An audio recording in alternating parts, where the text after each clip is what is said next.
আসসালামু আলাইকুম বন্ধুরা, সবাই আশা করি ভালো আছেন। আজকে আমি যে ভিডিও নিয়ে আসছি এটা হচ্ছে বর্তমানে যেসব ফোন বের হচ্ছে সেগুলো যদি খুলি তারপর বন্ধ করা যায় না। এটা আমরা সেটিংসের মাধ্যমে কিভাবে বন্ধ করব ওইটা দেখাই দিব। আমরা আমাদের মোবাইল স্ক্রিনে চলে যাই। তো বন্ধুরা, এখন আমরা আমাদের মোবাইল স্ক্রিনে চলে আসলাম। দেখেন, আমি আমার মোবাইল স্ক্রিনে চলে আসলাম। আমরা এখন দেখব মোবাইল যখন পাওয়ার অফ করি তখন ডিজিটাল অ্যাসিস্ট্যান্ট ফ্রম গুগলে লেখাটি চলে আসে। আমরা এর থেকে মুক্তির জন্য সিটিং অপশনে গিয়ে আমরা এটা ঠিক করব। তো আমরা এখন আমাদের মোবাইলের সিটিং অপশনে চলে যাচ্ছি। তো আমরা এখন সিটিংয়ে চলে যাব।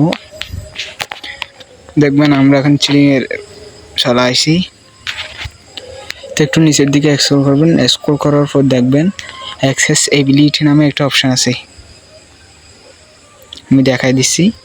অ্যাক্সেসিবিলিটিতে আমরা ট্যাপ দিবেন। ট্যাপ দেওয়ার পর আরেকটু নিচের দিকে স্ক্রল করবেন।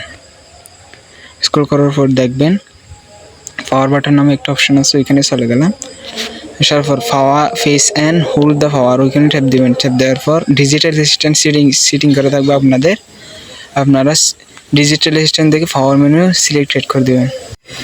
এখন আমি দেখাচ্ছি আমার মোবাইলটার মাধ্যমে পাওয়ার বাটনটি ট্যাপ দিলে দেখেন পাওয়ার বাটনটি ট্যাপ দিলাম, মোবাইল বন্ধ হয়ে যাচ্ছে। আপনাদেরও এরকম হবে।